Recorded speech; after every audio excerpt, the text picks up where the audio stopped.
KFN 시사 토크쇼 프리즘 렛츠고 유럽 인문 기행 시간입니다.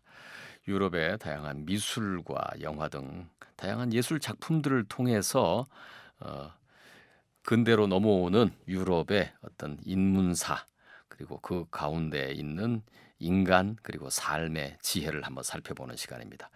지난 시간까지 유럽 바로크 시대 때 농민들의 화가라고 불렸던 브리겔에 대해서 말씀을 나눠봤는데요. 오늘은 바로크 시대의 두 거장 루벤스와 렘브란트에 대한 이야기입니다. 오늘도 박혜숙 박사님과 함께합니다. 박사님 안녕하세요.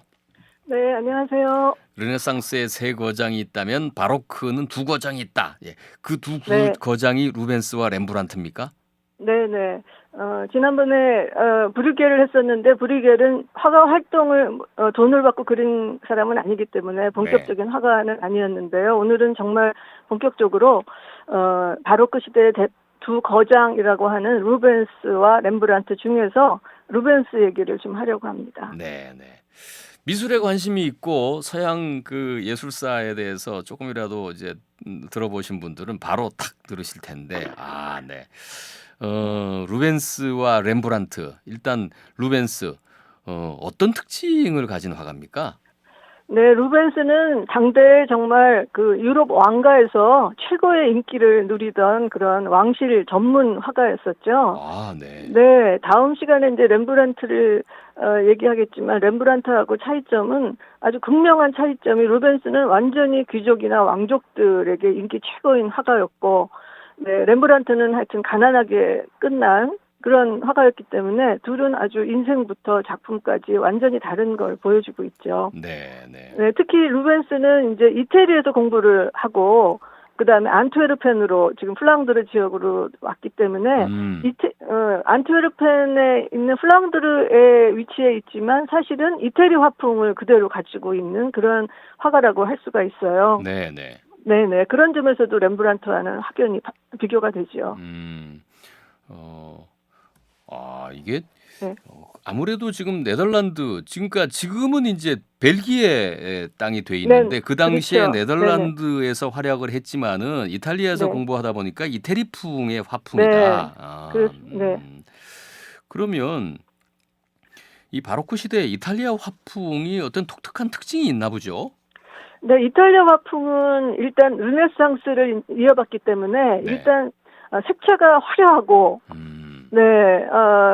그리고 굉장히 이제 귀족이나 왕족들을 위한 그림이기 때문에 그 돈 많은 사람들이 이제 자기 초상화를 그린다던가 집을 장식하기 위해서라던가 교회를 장식하기 위해서기 때문에 굉장히 그림이 화려하고 색채도 화려하고 그리고 이제 보면은 정말 이렇게 잊을 수 없는 그림을 그려야 그림을 그려야 더 주문을 많이 받을 거 아니에요. 그래서 루벤스의 그림은 정말 한번 보면 잊을 수 없는 아주 역동적이고 그리고 또 이제 바로크의 특징이 과장이잖아요. 네, 르네상스 때 너무 이렇게 아주 정직한 이런 그림만 이제 보다 보니까 그 다음에는 바로크 시대에는 좀 더 과장된 그림을 원했는데 루벤스가 딱 거기에 맞는 아주 과장된 화풍으로 그림을 그렸죠.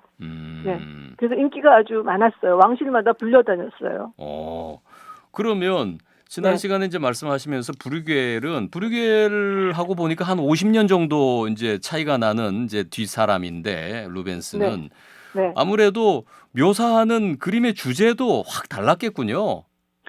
그렇죠. 그런 점에서 완전히 이제 50년 차이가 나는 화가지만 브리겔과 렘브란트와 루벤스는 완전히 이제 다른 화풍이 다르고요. 일단 그쪽 그 플랑드르의 그 브리겔도 그랬고 렘브란트도 그랬고 색채가 그렇게 화려하지가 않죠. 그리고 일단 신교도적인 그런 기독교적인 사상이 들어 있고요. 그러니까 이제 그 인간에 대한 사랑, 서민에 대한 사랑. 농부나 뭐 서민에 대한 사랑이 있고 루벤스는 완전히 이 왕족이나 귀족들을 위한 그림을 그린 사람이고요. 이제 대표적인 이제 작품 가운데 하나가 이제 십자가라고 하는데 이 십자가의 특징들을 한번 살펴볼까요? 네, 십자가 이제 그 성화도 많이 그렸죠. 그 당시에 굉장히 중요하니까요. 십자가 그림이 십자가에서 내리기도 있고 십자가에서 올리는 그림 이렇게 이제 두 가지가 있는데요.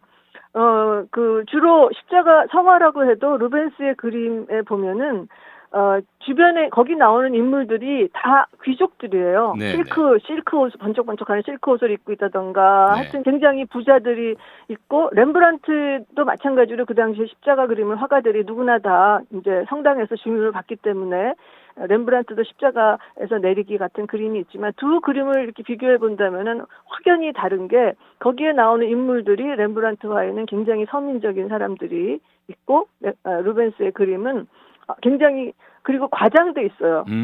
손짓이라든가 네. 그다음에 눈을 치켜뜬다든가 네. 이런 식으로 그다음에 뒤에 배경도 하늘이 완전히 막 금방이라도 막 번개가 칠 것 같은 그런 아주 드라마틱한 네, 루벤스의 그림은 한마디로 굉장히 드라마틱하다고 할 수가 있죠. 아, 그래요?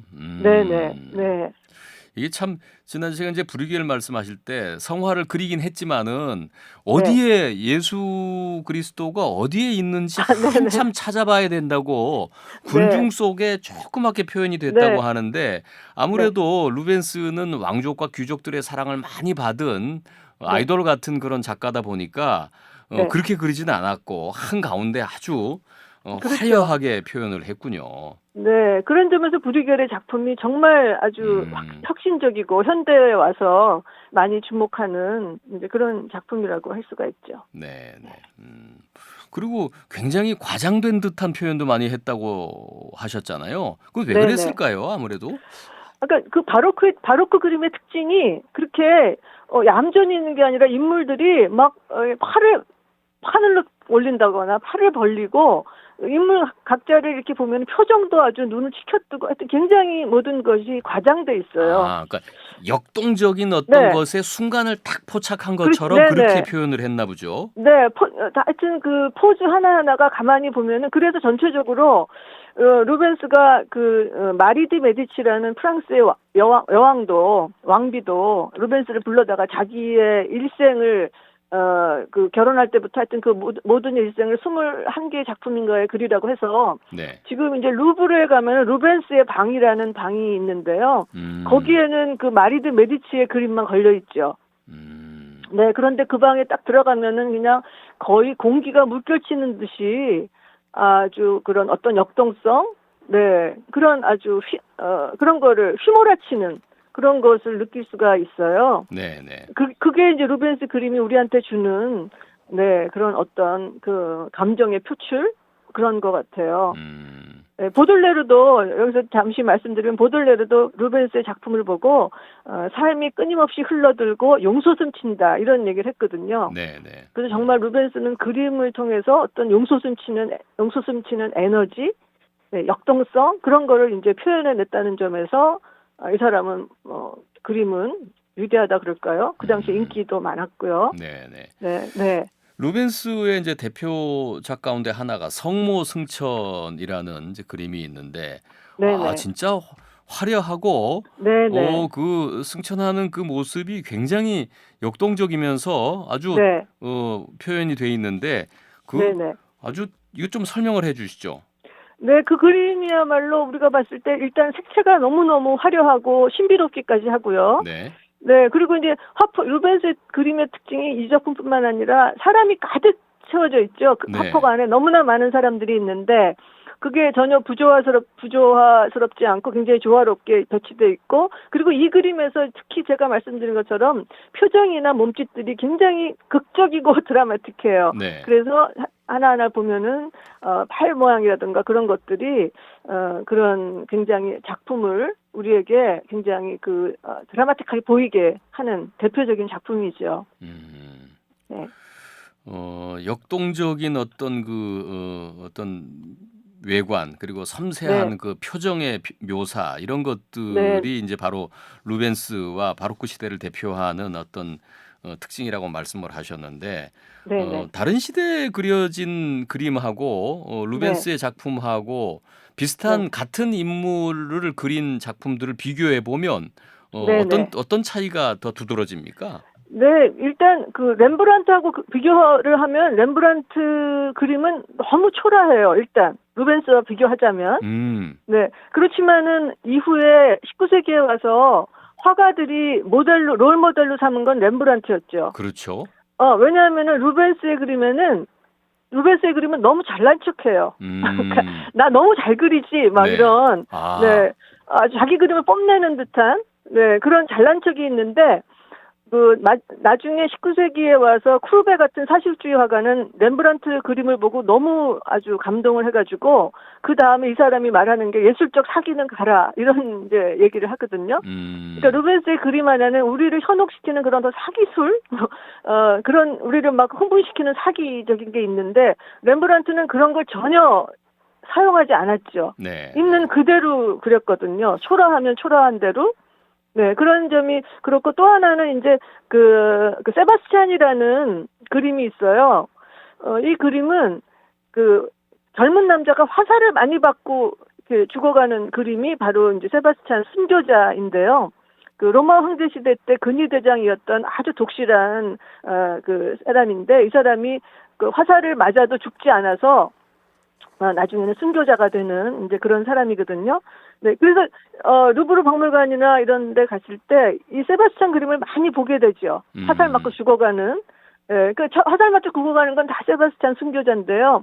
그 그림들도 비교를 해보면 확실히 루벤스 그림과 예전에 그려진 루벤스 다른 예를 들면 폴라이 우올러 같은 사람이 그린 세바스찬 그림을 비교해봐도 옛날 그림은 굉장히 밋밋하고 어떤 힘이 없고 네, 그런데 르벤스가 갖고 있는 것은 힘 그런 것을 느낄 수가 있죠. 네. 지금 이제 다음 시간에 또 이제 뭐 렘브란트도 비교를 해가지고 지금 소개해 주시면서 지금도 말씀 중에 렘브란트 얘기를 하는데 동시대 비슷한 네. 시기에 바로크를 대표했던 화가인데도 보면 역시 네. 그리는 소재, 그리는 방식, 시선 이런 것들이 네. 완전히 다른 이런 것들은 자신의 어떤 그 신분 또는 출신 이런 것들하고 관련이 있을까요? 자기 고객들과의 관계 이런 것이 이런 작품 성향들을 결정을 했을까요?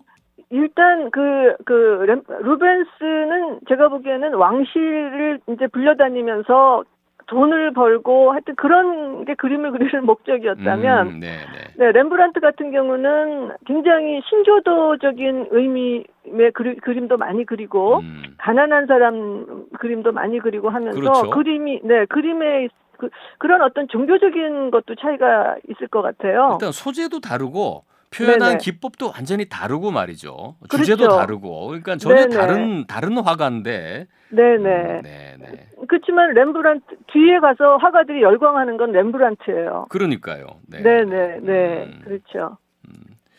저 루벤스의 대표작 네. 가운데 하나가 이제 십자가에서 내려오는 예수라는 네네. 작품인데 이건 작품은 어떤 건지 좀 소개해 주실까요? 네, 십자가에서 못 박혀서 죽은 예수를 이제 사람들이 내리는 그런 작품인데요. 네. 이건 데포지션이라는 대문자로 데포지션이라고 할 때는 이걸 의미하더라고요. 영어자가. 네. 그래서 이제 많은 화가들이 이 데포지션을 그리고 있어요. 그 당시에. 네. 그런데 루벤스의 데포지션은 아까 말씀드린 것처럼 일단 굉장히 화려하고 그 다음에 주변에 있는 사람들이 다 귀족들이고 예, 그런 게 있고요. 그 다음에 이 그림이 굉장히 유명한 게 예전에 왜 플란다스의 개라는 만화 있었잖아요. 네.